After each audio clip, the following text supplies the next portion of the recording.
All right, guys, it is time to cover the bases around Major League Baseball. So we're talking best bets on tonight's jam-packed 15-game slate, and we've got DraftKings contributor Gary and Thorne and Rotowire's Erik Halterman here to help us out.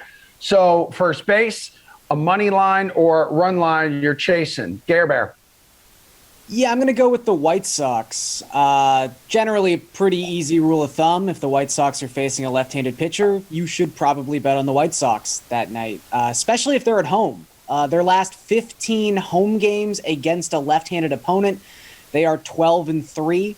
They are 8-3 in their last 11 games overall. And tonight they get Robbie Ray, who's had a pretty good season for Robbie Ray. Like, this is without question the best version of Robbie Ray we've seen since 2017.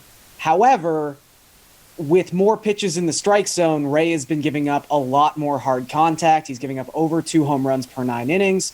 11.8% of his batted ball events have been barreled so far this season. That's the 3rd highest rate among qualified pitchers. When he does get hit, he gets hit hard. And the White Sox lead baseball in WRC+, in WOBA, in OPS, in slugging percentage, in virtually any category against left-handed pitching. I think I like Carlos Rodon better in this matchup, and the White Sox at home are only minus 143 on the DraftKings Sportsbook, so you're not really paying too hefty a price to take the favorites here. Okay, Erik, how about you? I'm going to go with a central favorite in the other league. I'm going to go with the Reds at minus 127 over the Brewers. The Reds have been a much better offense this season. They sit 9th by WRC Plus compared to 27th for the Brewers. And I also like their pitcher better. I think Sonny Gray is a tier above Adrian Hauser, maybe a couple tiers. Maybe I'm just mad at Hauser because I said some good things about him a couple weeks ago, and Jesse Winker proceeded to hit 3 homers off of him. But even though he's been better this year, he's not scary. 3.86 ERA. But it's mostly he's just a ground ball guy. Ground ball rate just shy of 60%, but both his strikeout and walk rates are worse than league average. Whereas Sonny Gray on the other side he does a little bit of everything. A walk rate a little bit higher than league average, but a strikeout rate up near 30% for the 3rd year in a row, which is combined with an above average ground ball rate. So I think when you combine a solidly better pitcher with a significantly better lineup, I think that minus 127 isn't enough of an advantage for the Reds here. All right, we head to second base as we continue to cover the bases in this segment. Erik, a game total you like tonight?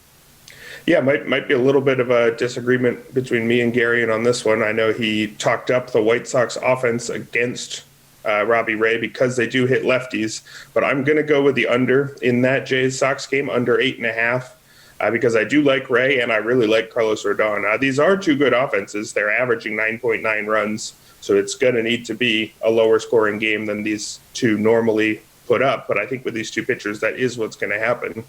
Ray was awful last year, just walked more than 1 in 6 batters, ground ball rate of less than 25%. But he's seemingly fixed everything. He has his typical high strikeout rate, 29%. But he's combined it with a career best 6.3% walk rate, which is a real shock given that he was near lock for high strikeouts, but a ton of walks for the last several years. And he also has his best ground ball rate since 2016. So while he's giving up a lot of homers, some of that is bad homer per fly ball luck. Nearly a quarter of his fly balls are leaving the park.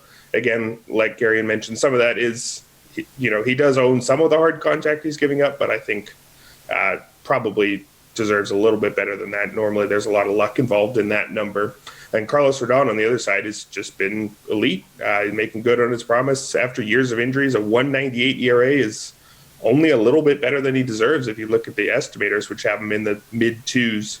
Strikeout rate of 37.2% against a walk rate of just 6%. I can't ask for much better than that. So I like both pitchers enough to counteract some good offenses here. Gary, and is Erik right? And you two disagree on this? I wouldn't say I necessarily disagree. I think Rodon's in a really nice spot. Ray has been great. A lot of the home runs have been solo home runs because, as he mentioned, he doesn't walk anybody anymore. But the problem with Robbie Ray hitting the strike zone is Robbie Ray still doesn't really know where the ball's going, and he's left one of the highest percentage of pitches middle in baseball this season. So I think he's justifiably getting hit hard, but he's much better, and this game could definitely go under. I just think the White Sox win it.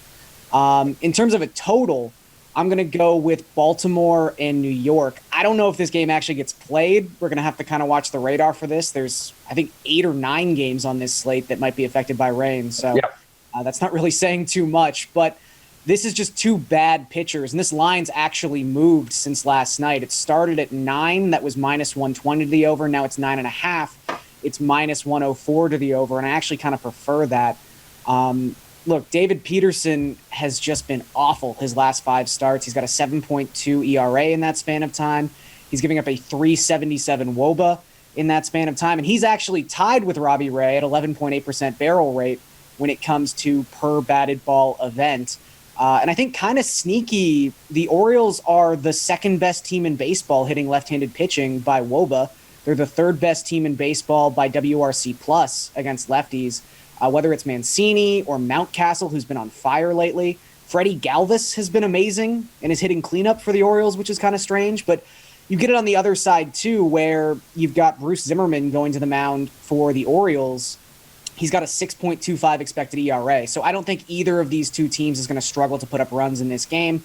I don't really trust either bullpen either. So I think we get pretty easily over this number. Good point about the weather, and a friendly reminder for everyone, follow Kevin Roth on Twitter. He's our Rotowire's meteorologist, so focusing on DFS impact and sports betting impact of the weather. Third base, Scare Bear, player prop you like?